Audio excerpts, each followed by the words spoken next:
അസ്സലാമു അലൈക്കും. ഇന്ന് ഞാൻ പറയാൻ പോകുന്നത് നമ്മുടെ ഓരോരുത്തരുടെയും ജീവിതത്തിൽ ഒരുപാട് പ്രശ്നങ്ങളുണ്ടാവും അല്ലേ?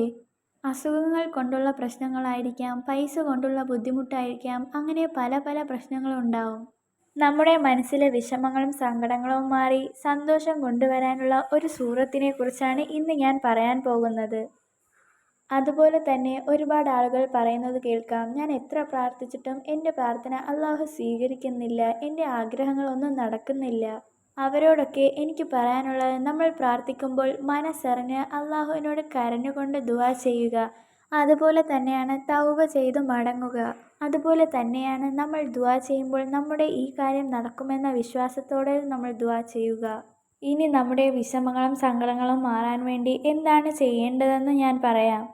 നമുക്കെല്ലാവർക്കും അറിയാവുന്ന ഒരു സൂറത്താണ് സൂറത്തുൽ യാസീൻ. സൂറത്തുൽ യാസീനെ 41 തവണ ഓതുക. നമ്മുടെ ആഗ്രഹം എന്താണോ അത് പറഞ്ഞുകൊണ്ട് മനസ്സറിഞ്ഞ് ദുആ ചെയ്യുക.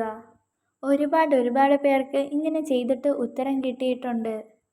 സൂറത്തുൽ യാസീൻ്റെ മഹത്വത്തെക്കുറിച്ച് തന്നെ നമുക്കെല്ലാവർക്കും അറിയാവുന്നതാണ്. ഓതിയാൽ എത്ര പ്രതിഫലങ്ങളാണ് നമുക്ക് കിട്ടുന്നത്.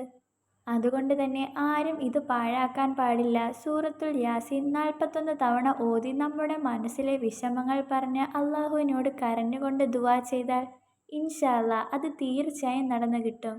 ഈ വീഡിയോ കാണുന്നവരിൽ പലരും ഒരുപാട് ആഗ്രഹങ്ങളും വിഷമങ്ങളും കൊണ്ട് നടക്കുന്നവരാണ്. അല്ലാഹു തആല അവരുടെ എല്ലാവരുടെയും വിഷമങ്ങൾ മാറ്റി അവരുടെ ജീവിതത്തിൽ സന്തോഷവും സമാധാനവും കൊണ്ടുവരട്ടെ. ആമീൻ. കടം കൊണ്ട് പ്രയാസപ്പെടുന്നവരുണ്ടാകും, അല്ലെങ്കിൽ വേറെന്തെങ്കിലും മാനസികമായി ടെൻഷൻ എടുക്കുന്നവരുണ്ടാകും. അവരിത് മുറുകെ പിടിച്ചോ. അതുപോലെ തന്നെ ഇത് നമ്മൾ ഓതിയാൽ നമ്മുടെ ആഗ്രഹം സാധിക്കുന്നത് വരെ ചൊല്ലണം. അതും വിശ്വാസത്തോടെയും എൻ്റെ കാര്യം നടക്കുമെന്ന ഒറ്റ തീരുമാനത്തോടെ. ഞാനിത് ചൊല്ലിയാൽ എൻ്റെ ആഗ്രഹം നിറവേറുമെന്ന് പറഞ്ഞു ചൊല്ലുക. തീർച്ചയായും ഫലം കിട്ടും. എത്ര പേർക്കാണ് ഇത് ചെയ്തിട്ട് ഫലം കിട്ടുന്നത്. ഇൻഷാ അല്ലാഹ് അല്ലാഹു തആല നമ്മുടെ എല്ലാവരുടെയും ആഗ്രഹങ്ങളും ഉദ്ദേശങ്ങളും നടത്തി തരുമാറാകട്ടെ. ആമീൻ യാ റബ്ബൽ ആലമീൻ. അസ്സലാമു അലൈക്കും.